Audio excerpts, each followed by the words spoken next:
Chào mọi người, Hùng đây. Lâu quá rồi mới quay lại tâm sự với anh em. Chắc nhiều người cũng thắc mắc sao dạo này mình lặn mất tăm. Thì thú thật là đợt rồi dự án nó cháy quá, mình OT gần như là sấp mặt, ăn ngủ cùng Bắc luôn. Thì nay dự án cũng vừa tạm ổn, mình định lên đây làm một buổi chia sẻ, tâm sự với anh em. Thì đập ngay vào mặt một cú sập. Sáng nay Hà Nội mưa phùn, mình vừa lồng cồm bò dậy, cái lưng vẫn còn đau ê ẩm vì đêm qua ngồi vích bắc tới tận 2 giờ sáng. Và theo thói quen của một thằng nghiện công việc mắt thì chưa mở hết, mà tay đã vơ cái điện thoại để check thông báo rồi. Bình thường giờ này lướt mạng thì sẽ thấy anh em khoe offer mới, khoe văn phòng xịn sò. Nhưng mà sáng nay, đập vào mắt mình là cái demo của một con AI thế hệ mới, nó vừa ra mắt đêm qua. Mình dụi mắt 3 lần, thật sự là không tin vào cái video trước mặt. Nó vừa code xong một cái module thanh toán, viết unit test full case rồi deploy thẳng lên cloud luôn. Mà cái module này, tuần trước chính mình đã mất 3 ngày ròng rã, uống hết 5 ly cà phê, cãi nhau với ông PM muốn nổ não mới chốt xong cái logic. Vậy mà con AI đó, nó làm tất cả những việc đó chỉ trong đúng thời gian mình đi đánh răng 30 giây. Cái khoảnh khắc đó, mình thấy ly cà phê trên bàn nó đắng ngắt. Năm nay là 2026 rồi. Mình tự hỏi, liệu cái nghề dev này có còn ngon như hồi mình mới thi đại học nữa không? Hay là anh em mình sắp phải dắt tay nhau đi chạy Grab, đi bán trà sữa hết rồi? Câu chuyện này nó không còn là phim viễn tưởng nữa đâu. Nó đang diễn ra ngay trên chính bàn làm việc của chúng ta. Thế nên hôm nay, tạm thời tép màn hình code đi. Mình bật mic lên, anh em mình cùng tâm sự thẳng thắn về chủ đề này nhé. Và để mọi người thấy là chuyện này không phải của riêng mình đâu, thì đây là một con số rất đáng để suy ngẫm. Hơn 40% code trên GitHub ở thời điểm hiện tại là do AI sinh ra. Đúng vậy, gần một nửa thế giới phần mềm ngoài kia không còn do con người gõ từng dòng một nữa. Mọi người có nhớ cái thời anh em mình mới tập code không? Chắc là khoảng 2018, 2019 gì đó. Lúc ấy thằng nào mà gõ code nhanh, thằng nào nhớ vanh vách cú pháp Java hay C cộng cộng là trông ngầu lắm. Bản thân mình cũng từng rất tự hào vì có thể code mà không cần phải nhìn bàn phím. Nhưng mà bây giờ thì sao? Cái kỹ năng đó đang mất giá trị một cách thê thảm. Chính mình vừa trải qua cái cảm giác đó tuần trước luôn. Mình bí một đoạn thuật toán xử lý chuỗi, ngồi vào đầu bứt tai cả tiếng đồng hồ. Cuối cùng lười quá, ném vào AI. Bụp, 5 giây sau, nó trả về 3 cách giải. Một là tối ưu bộ nhớ, hai là tối ưu tốc độ, ba là code ngắn nhất, kiểu one-liner ấy. Nó còn giải thích cặn kẽ như một ông thầy tận tâm vậy. Lúc đó mình vừa sướng vì xong việc, nhưng mà vừa thấy nhục. Mình cố soi lối của nó để vớt vát lại chút lòng tự trọng. Kiểu như là, mày chỉ là máy thôi, tuổi gì bằng tao.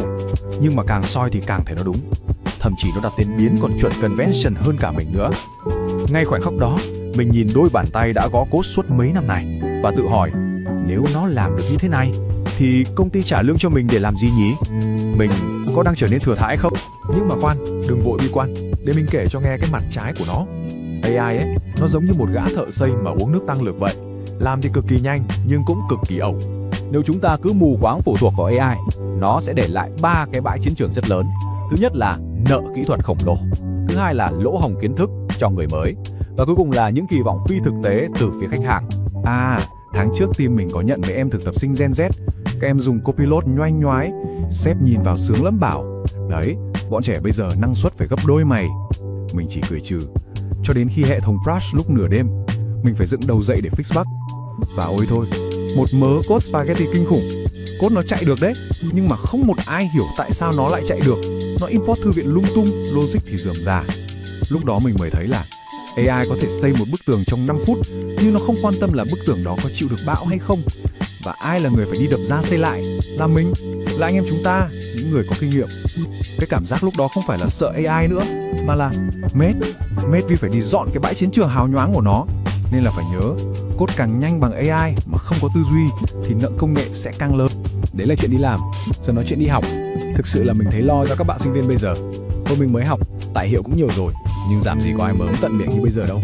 Mấy cái lỗi config webpack, lỗi Redux là phải tự lên Stack Overflow, đọc từng cái comment một, thử sai cả đêm mới sửa được. Nhưng mà chính nhờ những đêm thức trắng đó, cái cơ bắp tư duy của mình nó mới lên. Mình hiểu tận gốc tại sao nó lỗi. Còn bây giờ thì sao? Lỗi một cái là ném vào ChatGPT, nó sửa cho ngay. Sướng thì sướng thật, nhưng nó lại tước đi của các bạn cái cơ hội được sai. Có bạn sinh viên nhắn tin cho mình, bảo là anh Hùng ơi, em làm đồ án điểm A, nhưng mà em thấy trống rỗng lắm, vì 80% code là AI viết. Giờ đi phỏng vấn người ta hỏi sâu về luồng chạy, em ủ ớ luôn. Đó chính là hội chứng kẻ lừa đảo. Các bạn đang dần trở thành những người vận hành công cụ, chứ không phải là kỹ sư giải quyết vấn đề. Còn một chuyện nữa phải gọi là cười ra nước mắt, mà anh em làm freelancer chắc là thấm lắm. Đó là khách hàng bây giờ họ khôn ra nhiều. Hôm kia mình báo giá là một cái landing page là 10 triệu. Khách hàng nhắn lại một câu xanh dờn: của em, Anh thấy trên TikTok người ta bảo ChatGPT viết web mất có 5 phút thôi mà. Sao bên em lấy đắt thế? 500k làm không? Đấy, đau chưa? Người ngoài họ nghĩ nghề của mình bây giờ nó dễ như ăn kẹo vậy. Họ ép giá, họ đòi deadline vô lý. Họ đâu có biết 5 phút của AI nó chỉ ra được cái khung sườn thôi. Còn để cái web đó chạy mượt, bảo mật, tích hợp thanh toán, rồi fix lỗi hiển thị trên mobile thì vẫn cần hàng chục giờ bán máu của anh em mình. Vậy thì, lối thoát ở đâu? Chẳng lẽ chúng ta lại dắt tay nhau đi chạy xe ôm hết? Không hề. Để sống sót, chúng ta phải thay đổi tận gốc tư duy, từ một người thợ code trở thành một người kỹ sư. Cứ tưởng tượng nghề dev của mình giống như là nghề bếp đi.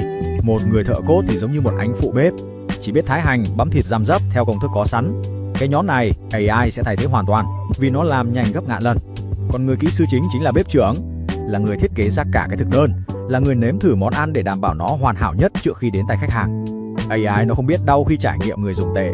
AI nó cũng không biết sếp đang kẹt tiền nên cần một giải pháp rẻ hơn. Chỉ có con người mới biết cách kết hợp các nguyên liệu để tạo ra món ăn ngon nhất, phù hợp. Vậy nên, lời khuyên thật lòng của mình dành cho anh em, đặc biệt là các bạn mới vào nghề, đừng chỉ cắm đầu vào học cú pháp, tức là học cách thái hành nữa. Hãy ngẩng đầu lên, học cách tư duy của một người bếp trưởng, học về thiết kế hệ thống và quan trọng không kém, đó là phải hiểu về bài toán kinh doanh đằng sau sản phẩm. Mà thật ra nếu nghĩ tích cực thì đây lại là thời điểm sướng nhất để làm dev. Đây chính là lúc chúng ta có cơ hội để trở thành những super dev. Ngày xưa mà muốn build một cái app, mình cần phải tìm thêm một thằng bạn làm design, một thằng làm mobile, một thằng làm back-end, rồi ngồi cãi nhau mệt nghỉ. Giờ đây, với con AI, một mình có thể cân cả team. Mình code back-end, rồi nhờ AI viết front-end, nhờ AI vẽ UI. Cơ hội để anh em mình làm indie hacker, tự build sản phẩm để kiếm tiền đang rộng mở hơn bao giờ hết. Thay vì sợ mất việc, hãy coi AI là một thằng đệ tử trung thành, làm việc 24/7 mà không bao giờ đòi tăng lương. Tương lai không phải là cuộc chiến giữa người và máy, tương lai sẽ thuộc về những người biết cách chỉ huy cỗ máy đó. Câu hỏi thực sự không phải là liệu AI có thay thế chúng ta hay không, mà là liệu chúng ta có đủ trình độ để chỉ huy nó hay không mà thôi. Còn các bạn thì sao? Các bạn đang dùng con AI nào? Copilot, ChatGPT hay là Claude? Hãy comment ở bên dưới để anh em mình cùng chém gió nhé. Mình là Hùng Truck, tắt màn hình code, bật mic tâm sự. Hẹn gặp lại mọi người.